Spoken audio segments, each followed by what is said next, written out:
এই পৃথিবীতে দুজন ব্যক্তিকে কখনোই ভুলবেন না।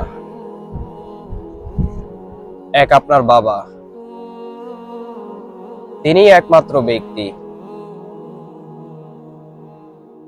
যিনি তার জীবনের সবটা নিংড়ে দিয়ে আপনাকে বড় করছে।